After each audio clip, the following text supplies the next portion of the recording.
Hi folks, Florida Man here, and today we are going to answer the question of which diplomacy power is best. In theory, the game of diplomacy is balanced. 7 countries in 7 unique but equal positions. The 3 Western powers counter and check each other. The 3 Eastern powers do the same in their sphere, and Italy exists to set the wheels spinning. Perfectly balanced, as all things should be. In practice, though, we all know that some countries are better than others for purposes of winning this game. The purpose of this video is to rank each country in the game from best to worst. The object of the game is to solo, so I think it only makes sense to say the best country for purposes of soloing is the best country in the game. Therefore, the logical question one has to ask when deciding which countries are best is, which country is best for soloing? According to the Play Diplomacy website, the most common countries to get a solo in order are as follows: Turkey, Russia, France, Germany, England, Austria, Italy.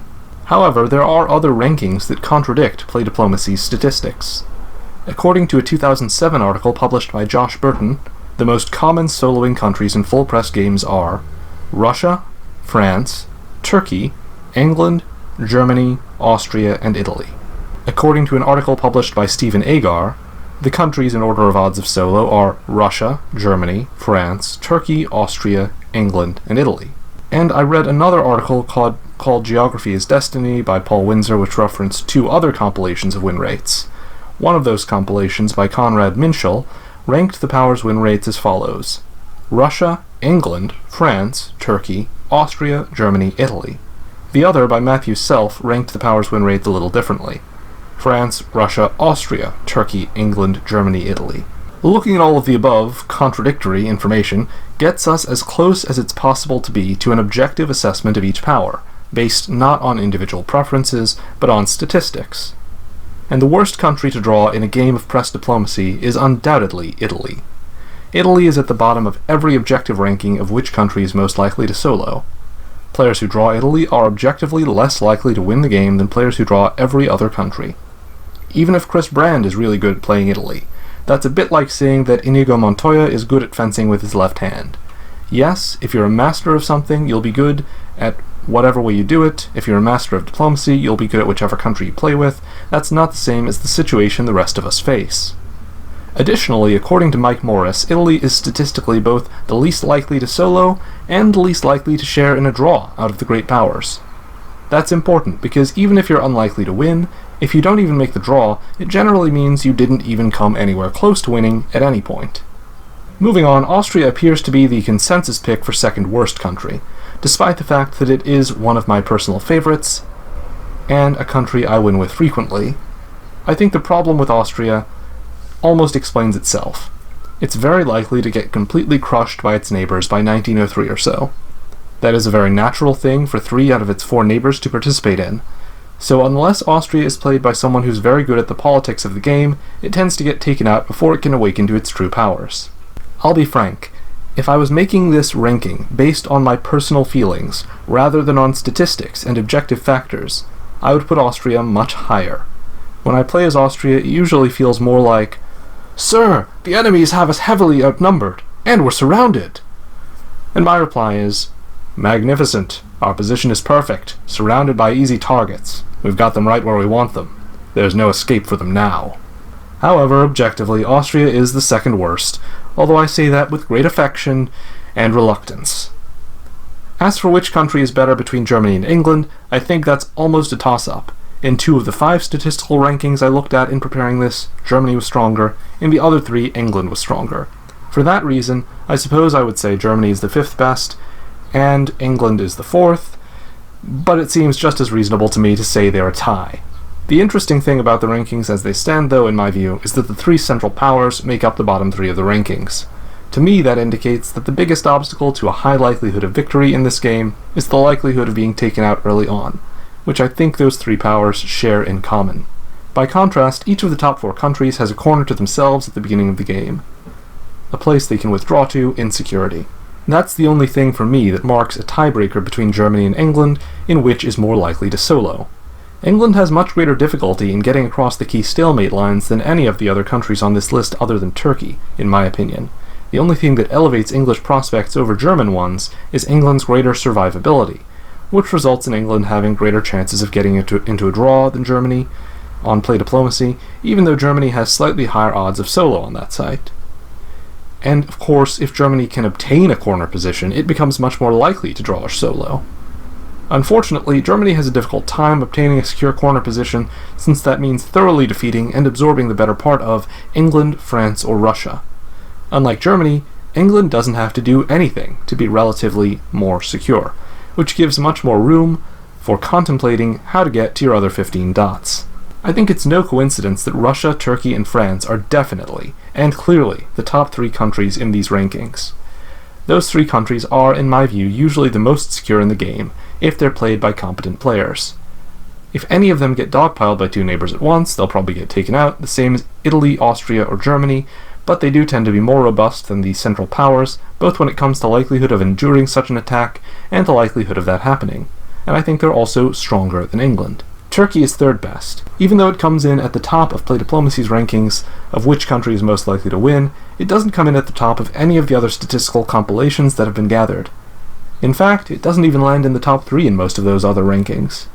For that reason, I think Turkey's strength in the Play Diplomacy rankings is because of a combination of the online environment making a corner power even stronger, and because of the unique meta of Play Diplomacy specifically. I do think Turkey is a strong country, which is why I place it above England and Germany. It seems as if the meta in a lot of communities is such, though, that Turkey doesn't frequently get outside of the box in the corner, which will prevent anybody from soloing. That is the main reason why Turkey doesn't displace the 2nd power in this ranking.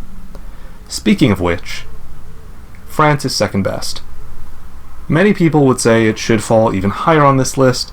However, for me, France is barely better than Turkey. Statistically, the odds of France being taken out early are low, as with Turkey, although I think Turkey's odds of surviving the early game are slightly higher. What gives France the boost over Turkey, in my view, are the greater power it has generally, and the fact that it has access to 2 neutral centers uncontested early on, which is better than any other country's early prospect of growth. France is very beginner-friendly for that reason, and it is more difficult to really screw up than any other country on the map. However, aside from the slight edge I've just described, I would argue France doesn't have any other qualities that make it better than Turkey. And usually, unless a Western triple appears, I tend to see Turkey grow faster in the Mediterranean, their shared area of interest, than France. So although I rank France above Turkey on this list, that comes with a very big asterisk. I think it's as difficult to solo with France as with almost any other country, and what gives it better chances are almost entirely its early extra dot and consequently greater base level power. All the above said, in praise and criticism of the other powers, Russia is best. Ironically, the country that a child would think is best, because of the extra center it gets to start out with, actually does have an elevated chance of victory, according to most of these statistical breakdowns. I would say it's more because Russia is born with 1 foot on each side of the stalemate line, rather than because the extra unit grants extra power. However, many people will object to the idea that Russia is better than France, because France does perform better for a lot of people. Very frankly, I would say that France is easier to play with, for beginners and people who do not like to communicate as much.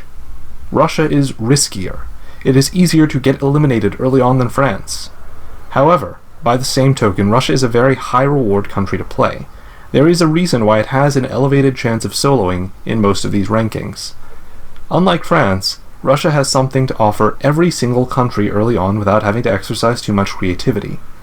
Russia fights on 2 different fronts, and that gives it an enhanced chance of exercising political influence and grabbing extra dots that could fall into anyone's hands in the midst of political instability.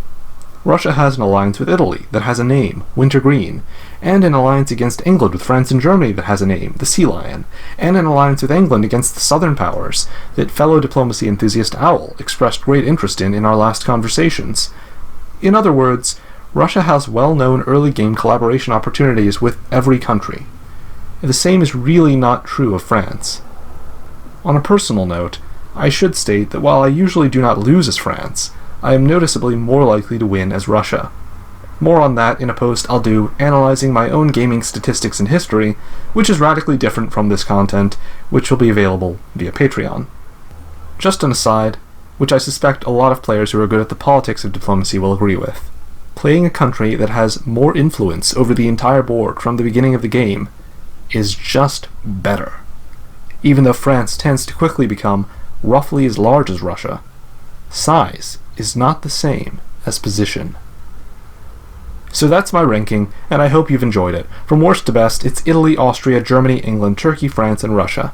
Please comment below with your own rankings, based on whatever factors you think make sense, and I'll engage with your incorrect opinions below. If you want to read this analysis in its written form for better understanding or better counter-arguments, or so that you can check out the various rankings that I cite here, you'll find that on my blog.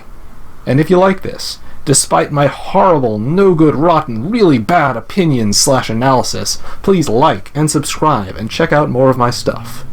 And until next time, Florida Man out.